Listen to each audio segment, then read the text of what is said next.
खाली रहता है और गड्ढा रहता है, उसी तरह से बिहार में बिहार की भौगोलिक क्षेत्र इसी तरह से बनावट है। उत्तर में देखिए नेपाल है, आपको नक्शे में देख रहे हैं कि उत्तर में नेपाल है और उसके बाद में आपको पश्चिम में उत्तर से चलिए फिर आपको दक्षिण में झारखंड है, ये सामने झारखंड हो गया। उसके बाद में आपका पूरब में वेस्ट बंगाल है और पश्चिम में उत्तर प्रदेश है। ये बिहार का भौगोलिक क्षेत्र का इंटरनेशनल और आप स्टेट लेवल का नक्शा है, क्योंकि नेपाल जो है दूसरा कंट्री है और भारत में उत्तर प्रदेश ही पड़ता है और उसके बाद में झारखंड ही पड़ता है और एक स्टेट और भी है जो अपना भारत का ही है, जो वेस्ट बंगाल, पश्चिम बंगाल, ये तीन है, लेकिन वो जो है दूसरा देश है नेपाल। अब नेपाल इलाका जो है पहाड़ी इलाका है, पूरा पहाड़ है।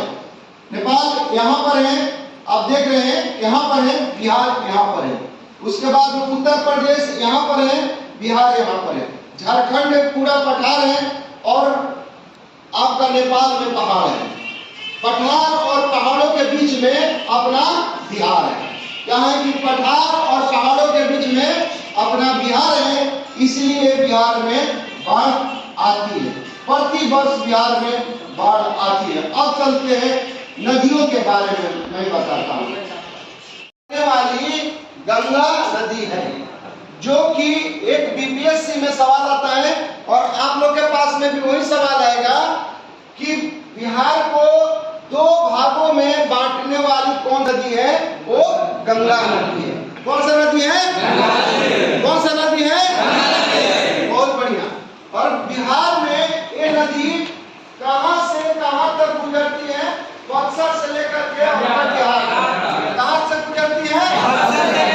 ये भी सवाल आता है बीपीएससी में, उसके बाद यूपीएससी में और दरोगा में, इंस्पेक्टर में, सिपाही में, टीचर में, सब बहाली भर्तियों में ये सवाल आता है कि गंगा नदी कहां से कहां तक गुजरती है, अब कौन सा जिला से गुजरती है और कौन सा जिला में जाकर के समाप्त होती है।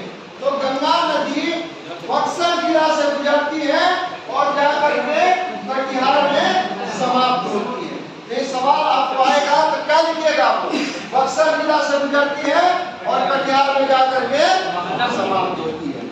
ये सवाल टेस्ट में भी 100% आएगा,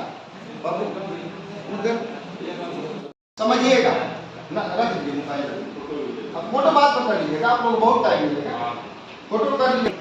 एक नदी ये भी आती है आपका नेपाल से नदी आती है, ये पहाड़ी इलाका से नदी आती है जिसका नाम है घाघरा नदी, और उसके बाद में एक नेपाल से नदी आती है, इसका नाम है गंडक नदी। और ये मिलती कहाँ पर है?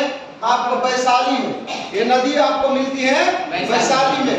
यहाँ पर सोनपुर का मेला का नाम सुने होंगे ना, वहीं पर सोनपुर में वहां पर कौन हारा, वहां पर ग्रह की लड़ाई हुआ था, इसी नदी के पास में कोनहारा घाट है जो कि आपको वैशाली से गुजरते हुए हाजीपुर से आकर के और गंगा में विलुप्त हो जाती है।